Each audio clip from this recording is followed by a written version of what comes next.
It'll be like, hey, we're gonna be on a 10. That's what you said. I know. Welcome. Good morning. We're here in Bucharest, Romania. Dave's here behind me. He's adjusting the lighting so you guys can get so you don't have this big beautiful. So you don't have this big glare, yes, on the side of my face.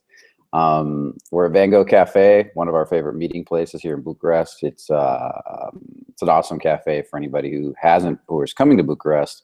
It's really good for meetings. They have an upstairs section where they have it's great for holding events. It's great for basically connecting with people. So I highly recommend it. It's in the old city. Now let's jump right in. We're going to jump into the question and answers for the week before our first meeting. And this we're in the middle of our week long here in Bucharest. And right after this, I got to jump back into the workshop. But for those of you who are used to the 6 p.m. time slot, we are going to go back to that as soon as I get back to the United States. In the meantime, this is we have to kind of adjust. Otherwise, are used to the 6 p.m. time slot. I can hear myself talking. We are going to go. I think we got a little technical difficulty, guys. Okay. So we're going to go back to that as soon as we get back to the United States. In the meantime, we have to adjust. Otherwise, we won't get any sleep over here. So let's dive in. I got 5 questions here. We're going to dig into these 5 questions today. It's going to be a shorter call, maybe about a half hour, because I got to get back to teaching, and then in a few weeks we'll be back to normal. So the first question, it's from Nobody's Perfect 06. Nobody's Perfect 06. In your opinion, why do you think in society men are always expected to be confident ones? I remember watching, he said his video, but he's referring to the video I did. Watching the video on why women don't approach men. I'm going to put my name in there because it feels weird to say he. Brian said in society, men are supposed to be the confident ones, but then didn't explain as to why men are expected to be the confident ones. He mainly went into other details. Yes, because I will admit it, I do get angry and frustrated at times. That men are always expected to make the first move and initiate the relationship. Well, I can give you several things on that, and I hopefully this will explain it for you.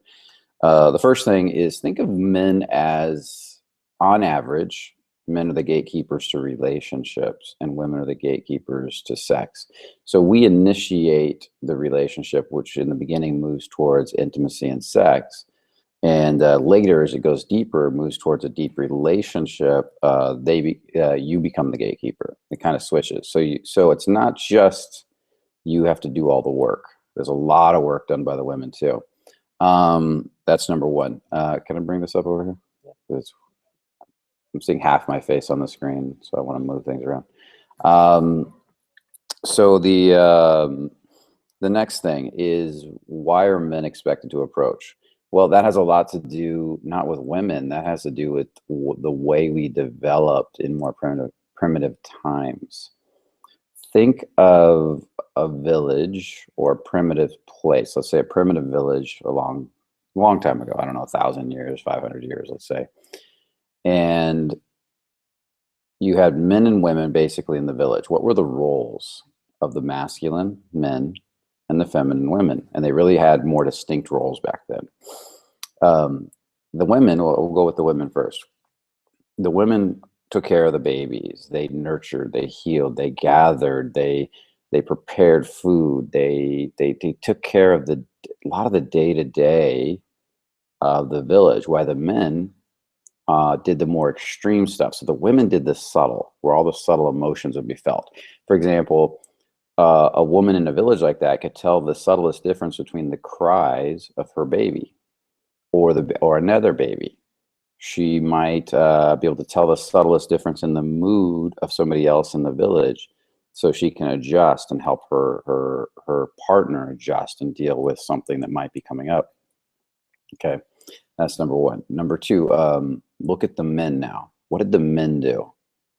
The men went out and they hunted, they built, they fought, they They would, you know, they would build the structures. They would do the more dangerous tasks, the more intensive tasks, i.e. stepping into tension all the time. The women did the more emotional tasks, the ones that took more emotional subtleties. And you see this today. Women are much more aware of subtle communication naturally without men developing it, if men don't develop it in themselves. And men are much more attuned on average to dealing with physical tasks and physical challenges. You see it in little boys and little girls. Little girls playing with dolls and playing with communication of the dolls and the subtleties of that. You see it in the movies and TV shows that young girls watch when they grow up. And then you look at boys and young teen boys, where the boys are more into combat and fighting and tearing apart bugs and jumping on things. And then you see the movies and TV shows they like tend to lead in that direction more. You know, more of the action type movies or sports, things like this. So when you see all of this, you might be asking, why is Brian bringing all this up? When you see all this, how does this go back to approaching? Men are the thing that women are looking for in men. If we go back to this primitive tribe, and this is going to come all back to approaching, is they're looking for a man that can handle the tension, that can handle the shit when the shit hits the fan.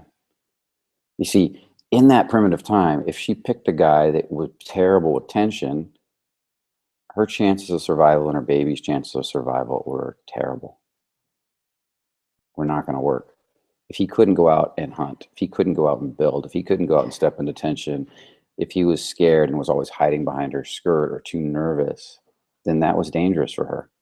And the same with a man. A man would pick a woman that could handle the more subtlety she could handle, the more subtlety she could dance in, the more valuable he was in his relationship to her, because she could help to take him deeper into his own emotional self so that he can become more powerful as a man. So when it comes to approaching, really what's happening is a little bit of that. The men are stepping into tension just like those primitive men did, and they have stepping into the tension of the woman. They're walking up, and she's using her subtleties to feel him, decide if this is the type of man I want or not. Why is this important? Because if he's afraid of her and he can't handle, let's say, her testing, her pushing, her playing, her rejecting, all these little things she's going to do when he walks up, then he can't handle life. And if he's going to offering his masculine to her, which is all this attention skills, but he can't even handle her, then he's not giving her his masculine gift, then she doesn't need him. Because what she's looking for is somebody that's going to offer his masculine gift. And the same thing applies the other way. If she's not willing to dance in the feminine with you, which is all the little things she does, to the way she moves and uses her subtle communication, and the way she carries her body in her feminine, and the way she communicates these subtle energies, and you can feel it. I watch guys feel it all the time, whether they're conscious of it or not. Then you'll lose interest. Have you ever gone on a date with a girl that was really masculine? How long did that last? It doesn't usually, unless you're a naturally feminine guy, which is a small percentage of men. They're out there. It's just a smaller percentage. So look at it this way: that you stepping in attention is you stepping into your masculine. Now, a lot of men are in resistance to that today, because a lot of men are half masculine, half feminine today. We're kind of in a hybrided society because of a lot of stuff that's happened. And so men are having to redevelop a relationship with their own masculine, and they don't want to do it. Why? Because society is a little bit criminalized the masculine. So they feel bad. They're like, I'm not supposed to be this way. I'm not supposed to step into my masculine. But remember, there's a good side to masculine, the powerful, healing, nurturing, building, making things happen side, and a bad side. There's also a good side to feminine and a bad side. So don't look at it, or let's say, not say good and bad. Let's say there's a conscious growing side of the masculine and a less conscious, and then a conscious growing side of the feminine and less conscious. So don't look at it that way. Look at it as you getting to step into your power as a being, as a man, as a human, And that's what you're developing when you're learning to approach, is how to really be free of outcome, free of what people think of you, more powerful as a man, which makes you more attractive not only to women, but to job interviews, to life. It makes you freer. It makes you feel more alive when you do it. In the beginning, it seems scary, but later, it's the greatest gift a woman can give you. So welcome it. Okay. Hopefully that answers your question there, buddy. Let's dive in a little deeper. Keith France, the fearless man there, the fearless man. So he's stating that as basically he's asking a question. There's this girl at work. She's 18. When we first met, we used to text a lot trying to get to know each other. She told me that she wouldn't go on a date with me until she really knows me. But here's the weird part. She lost her phone like a month ago. But 2 weeks ago, I gave her my number to text me when she gets a new phone. Last week, I saw her with a phone, and she has my number. My question, is she playing hard to get or just playing with my head? Please answer this. I can't stop thinking about her. Thank you. That's a pretty simple one, Keith. Basically, you're saying that she didn't have a phone for 3 weeks, which in the modern society, unless she's in a really primitive society somewhere, I don't know where you live, but I don't think you do. I don't think you live anywhere too primitive here, because obviously you commented on a computer somewhere. She probably wouldn't go that, an 18-year-old girl won't go that long without a phone, not 3 weeks. Probably the same day, next day, she's got a new phone. That's very common. And so already, if she's not responding to you after that long, that's not hard to get. She's not playing coy. She's most likely not interested. And I'm saying it directly to you. She's just not interested. So you can start the process of letting her go. Look, if you really do want to get this girl or a girl like her, which is really what I recommend, is not saying I have to have her, somebody like her or somebody better. So you're not attached to outcome. Like, I got to have her. That's attachment to outcome. Then you got to let her go. You can only get that which you completely and truly let go. And you can't let her go for the sake of saying, I want to get her later. I'm going to let her go so I can get her later. No, you got to actually let go. You got to learn to let people go. The more you try to trap anything, the more it wants to be free. And this is a big mistake men make and women make all the time with men. Is we're always trying to trap each other and contain each other and hold each other and say, this is the way you have to be to make me happy. And it doesn't work. It's the fastest way to make somebody run away from you. So I want to welcome you into this idea that if you let her go and really work on you as a man, really go through these videos, learn the material, go out and practice it with anybody and everybody. Don't just sit down and settle with the first girl you see. Go out and learn what it is to be free as a man. The chances of her getting attracted to you at a later date are much higher, especially if you work with her. You may be working with her for a while because you'll start changing. And then that new energy, that new vibration you're giving off will be attractive. Well, here's what often happens, and you may not like hearing this either, because at a young age, we tend to get really attached, and I get the feeling you're young, is you'll change if you actually do the work. You'll change. One of two things will happen. You won't be able to let her go, and you won't be able to release it because the concept is too scary, and you're going to suffer for a while. Or you let her go, and you start to become really attractive, and you start to draw really interesting women, and then she gets attracted to you, but you're no longer interested. I see that one a lot too, when guys really make that shift. We had a guy in a workshop a while back. He'd been pining over this girl for like 4 years, and they've been best friends, and they hang out all the time, but she just wasn't interested, and she told him over and over. And he called her and texted her constantly, and she just, no, we're good friends. He came into the workshop, and that weekend we took the phone away from him and wouldn't let him text her because he just wouldn't stop texting her throughout the workshop, which was distracting him from the work of learning to be who he was. So when he stopped responding to her, it was really interesting. She blew up his phone. She wouldn't stop texting him.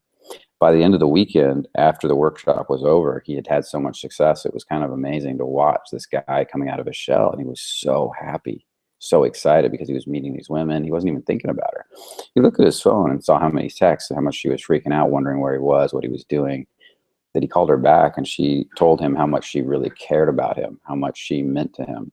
And what was fascinating was that that he basically lost all interest. He said He said, sorry, somebody just walked in the back door there. You probably saw him in the mirror there. So he basically said, yeah, I'm not interested anymore. I think I could do better. The only reason he was attached to her so much was because he thought he couldn't get another girl. So he really wasn't that into her. It was scarcity. And that's really not even fair to her. You know, choosing a girl out of scarcity, but he didn't know he was doing it. So he let it go. So the next one, let's dive in. So I recommend you let her go. I recommend you do the work. If you can get to a live seminar, come out. The basic live seminar is only $97, and there's a lot of value in it. And we got one coming up in July 8th and 9th in Los Angeles. And then we got another one coming up with Zan Perrion, if you want to meet him, in Las Vegas in August. August 5th and 6th. August 5th and 6th. So check those out. And there will be links in the chat box. Dave's doing that right now if you can't hear him speaking next to me. Okay, the next one is from Ashraf Ali. I'm sorry if I messed up your name. Hopefully I got it right. Hello, Brian Bajan. I've been following this channel for a few weeks now. It's really helpful for me. That's awesome. I'm glad. I love seeing comments when you guys are, I really appreciate it when you guys let me know that we're really delivering good content. And I love it when you ask genuine questions to get more information, because that helps me to know what you guys need and what you guys want. Let's see if we get that glare off there. So let's just dive in here. Let's see. I feel more in touch with my emotions now. I started meditating for 5 minutes every day. Love that. Talking to people has become more fun and conscious. I think I have this problem. I suppose I have something fun I want to do after a few days. I'm all excited, pumped up until the night before. I don't feel anything. I feel like sulking and hiding. So the night before, he feels like sulking and hiding. I don't know why this is and what's up with my head. That one's pretty easy. The answer's pretty easy. And then you have to do the work around it. First off, the fact that you're meditating 5 minutes a day consistently is huge. Consistency is one of the biggest challenges I have with men. I give them something to do. They'll do it for a few days and then they let it fall off. And that, you can't really tell the results of anything in a few days. You need that consistency. So you can get that 5 minutes up eventually, 10 minutes, 15 minutes. Great job, by the way, on that. So I want to acknowledge and give you extra kudos so that everybody can see that is a very important thing to do. Number two, what's happening there is you're excited when it's farther out because there's less tension because it's 5 days away, let's say. And it sounds exciting 5 days away because it is exciting. But excitement is always covering up a little bit of fear. You wouldn't have excitement. For example, excitement is a state pump above nervousness. If you're going to get on a roller coaster and you're excited, oh my God, I'm going to get on a roller coaster, exciting. There's a little bit of fear under that, and the excitement's compensating for the fear. It's not, so it makes it kind of fun and edgy. You're excited to go see a scary movie. You're excited to go on a date. That's how excitement works. If you weren't excited, but you were still enjoying it, it would just be like something you enjoy. I'm going to go sit at the beach and enjoy the beautiful weather. It's not exciting. It's just beautiful. It's just fun. Okay, so that little bit of fear by the day before becomes more powerful than the excitement, than the energy above it that you stay pumped into.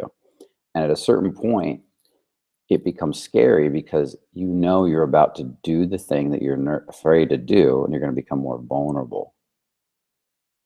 You're about to do the thing you want to do, and you're going to be more exposed, vulnerable, nervous. Like if it's a date, it's going to be, oh my God, tomorrow's the day I'm going to be seen by this other person, and then she can judge me, that kind of thing.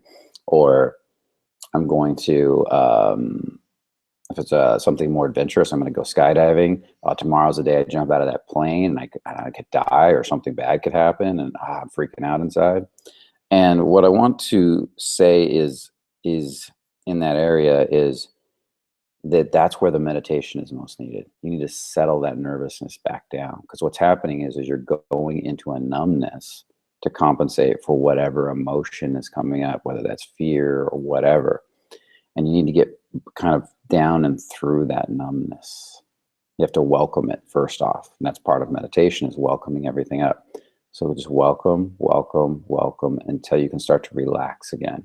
And I mean welcome everything, all the thoughts, feelings, emotions, even if the thoughts are things like, I'm not feeling anything. This isn't working. I don't get it. Every single little thought and emotion, this isn't going to work.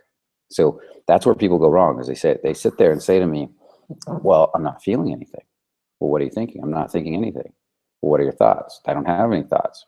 Well, what's the thought that just raced through your head right now? Was it, I don't have any thoughts? Well, yeah, but that's not a thought. It's still a thought. And I'm not feeling anything. It's still a thought. So welcome it all. As you start to welcome that first layer, which is an apathetic layer causing numbness, that's why you think you're not feeling anything. It's actually an overload of feeling, trying to feel too much or feeling too much at once. Then you start to settle down. So take that 5 minutes, turn it into 10, 15 minutes, even 30 minutes the day before, and just welcome everything that's coming up.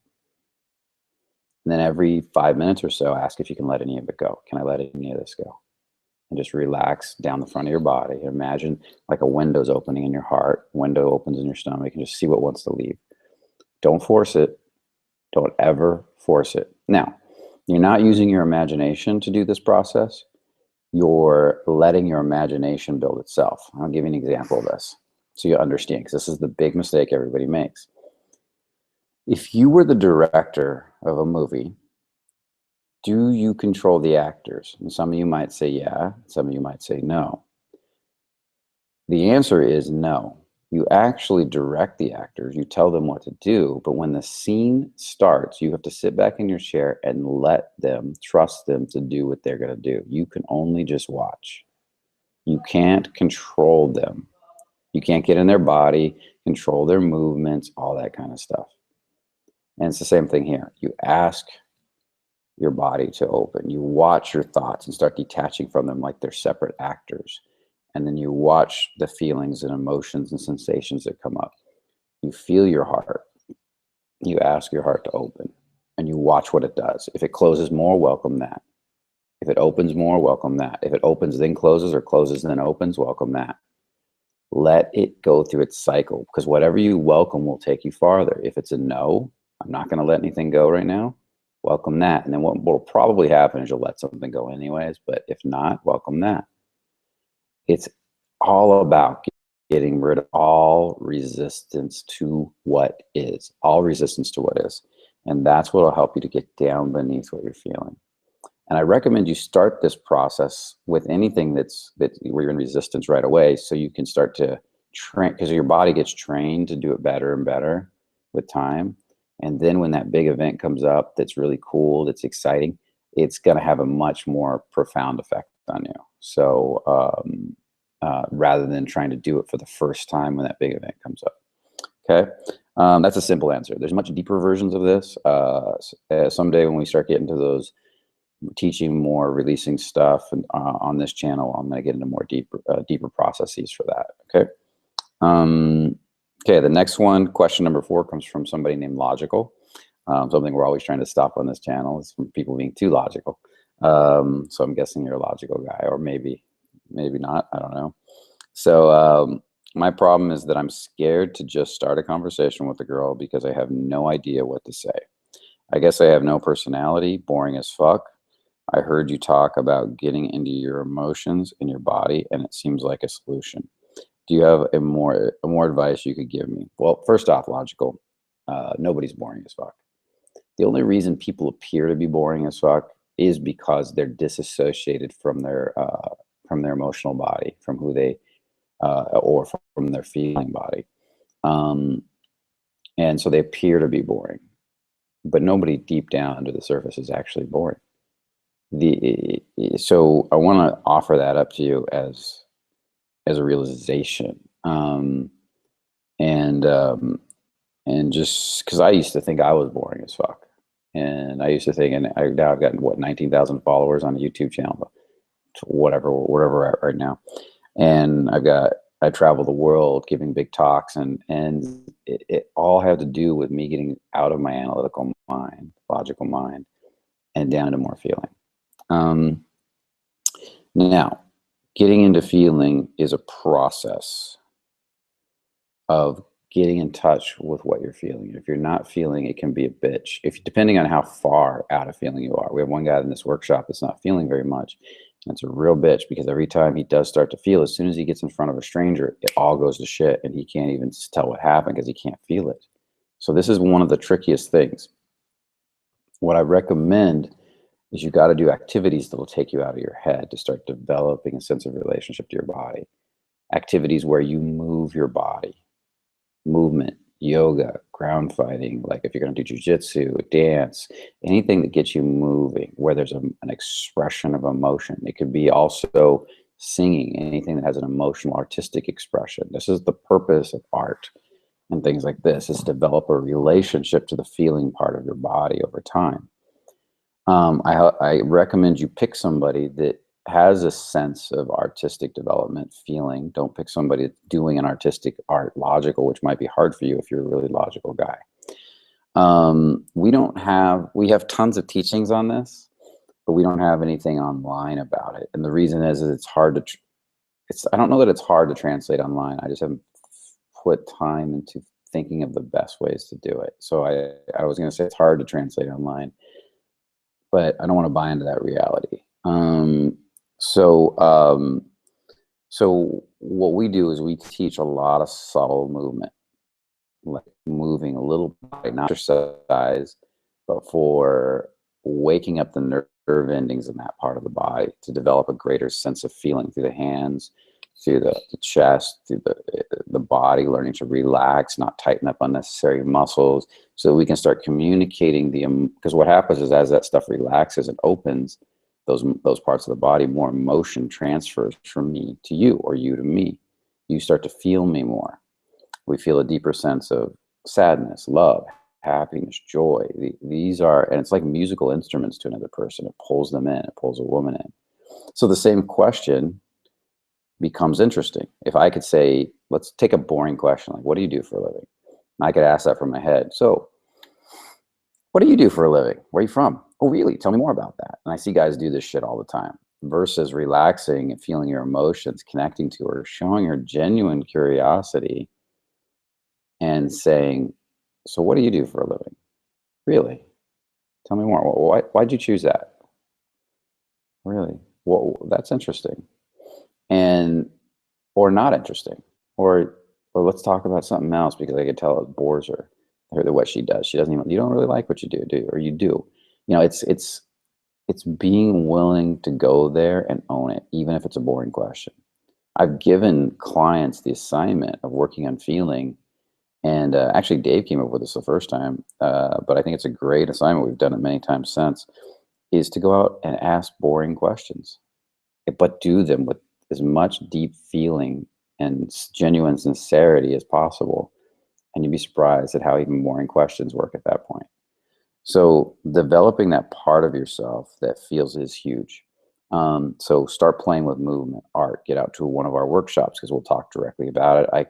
And this is where it's really important that you get out, because then I can assess where you're at. I can look at who you're being, how you're being. I could talk to you about it and help to understand, because there's a lot of different ways to move through it. Some people will pop right in and some people will take a while. Depends on how complex their defenses are to feeling their own emotions. Now, when you start feeling your emotions, this is the key in, they're probably not going to feel good to you. They're probably going to hurt at first.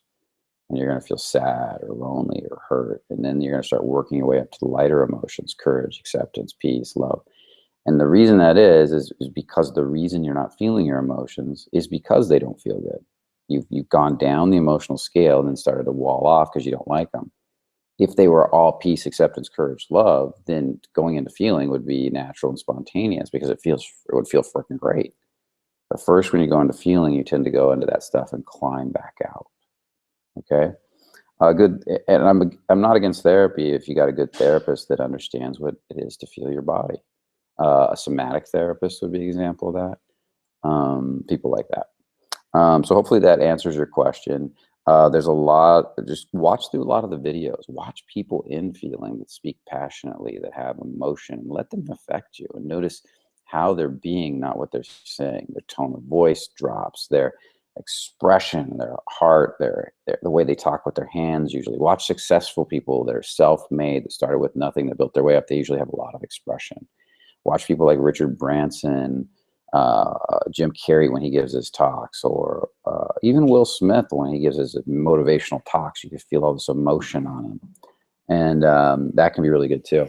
Also, if you find the right acting classes. I'm not a fan of all of them because some of them are very brutal for no apparent good reason, but some of them are beautiful and they can be painful. Don't get me wrong. Good actor coach is painful, but because they're taking you through these emotional rides. But then you got to translate what they teach you into everyday conversation in the real world. So I'm going to leave you with that for now. I'm going to think about this question more because a little part of me that wants to find a way to answer this question, not just for you, but for all the other people that have the same question at a deeper level. So I'm going to be thinking about this in the background, see if we can come up with more answers for it, put it in my notes.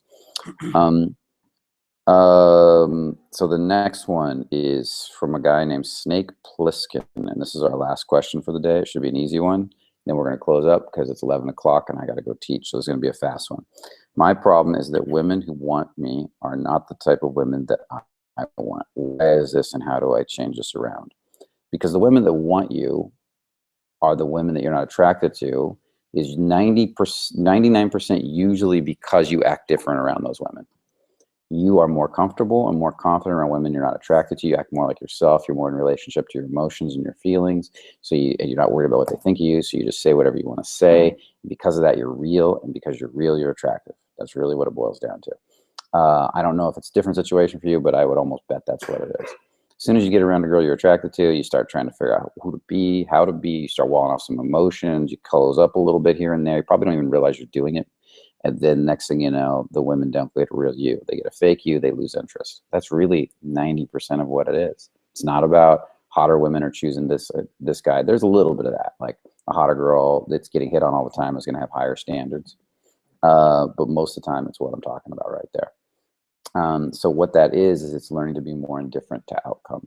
They're developing stronger sense of indifference to outcome, not indifference to the moment, fully invested emotionally and feeling in the moment, and being, maybe another way to say it is free with the outcome, letting it go all the time. So you can say, hey, I really like you, or I don't like you, or whatever, and be free with it. And if she says, well, I don't like you back, then you're okay with it. But you might, and if you're saying I don't like you, you're probably saying it to play. Like you would be looking at her turned on and enjoying her and saying, you know what, I don't like you. And she can feel the difference. She feels you're looking at her and enjoying her saying, I don't like you. And it's a play, right? A dance. And it's because you're not worried about what she thinks of you that you can do that. I often put women right in front of one of our models to work, or men, excuse me. And I'll say, okay, now play with some tension. Say something that's like a little bit of maybe a tension energy where you push her a little bit, like, you know, I don't like you, but feel attracted to her. So you're transmitting this attraction in your emotion while saying this word. And it's really about the subcommunication. But they can't do it. They're scared to death to even say the word. All they want to say is, I like your eyes. I like your lips. You're really pretty. And I'm like, just all this stuff where they're just constantly complimenting. And what the girl gets is, please love me. Now, you can say, I like your eyes, I like your lips, but you have to say it from a grounded, almost penetrating perspective where it says, I'm not afraid of you. Like, I like your eyes. I like your lips. You're fucking sexy. And you're, right in there. And so I want to offer this to you as a kind of a contrast. Okay? So start to look at how you're being different. Ask your friends if you're being different. If you have friends you can trust, don't ask friends you can't trust. Only friends you really will be honest with you. Again, get out to one of our big room live events, Fearless Man live events, or the one that we're doing in Vegas. And I'm going to close on that now. That's the best place to get feedback as to how you're being. For a lot of you, I'm just reading a question. I can't see you. If you really want feedback of how you're being, if you really want to see this stuff in action, the deep subtleties, it's really hard to show on camera. Get out to Fearless Man live event. We have one in July, one in August. They're only $97. One's in Los Angeles, one's in Vegas. Somebody asked recently in a comment when we're coming back to Europe, he really wanted to see us, and we'll have one in Europe again down the road here. And so the July one is, what are the dates again? July 8th and 9th. July 8th and 9th. And links in the chat feed. And the link's in the chat feed already. Go look for it. The event in Vegas with Zan. Event in Vegas. 5th and 6th. August 5th and 6th. That's with Zan Perrion. You can check him out if you want to see who he is. He's a awesome, good friend of mine. I love his teachings. It's always a pleasure to work with Zan. So that's August 5th and 6th. You'll get more of me at the Los Angeles event. It'll be all me speaking for the whole weekend. You get half me, half Zan. So I'll be cutting off half of what I teach to make space for what Zan teaches at the Vegas event. So that's just if you're trying to make a decision about which one to go to. Either way, you're going to meet a lot of like-minded men. You're going to meet men that'll probably become lifelong friends. That's my first event. Some of those guys are still friends of mine today that I went to. You're going to get to run around, have a great time, whether in Los Angeles or Las Vegas, meeting beautiful women in both cities because they have tons of them. If you're more of a party guy, obviously Vegas is probably better. Girls on vacation, looking to cut loose. Either way, you're going to have a great time. You're going to meet amazing people. And I would love to shake your hand personally. Dave would love to shake your hand personally. And the rest of the staff, Justin, who you probably never met, but he's one of our coaches, and some of the other coaches that are up and coming. With that said, I'll see you hopefully at an event. If not, maybe in a video soon. And I'll be answering some of your questions in a video soon. And with that said, remember, only the confident really live. Have a beautiful day.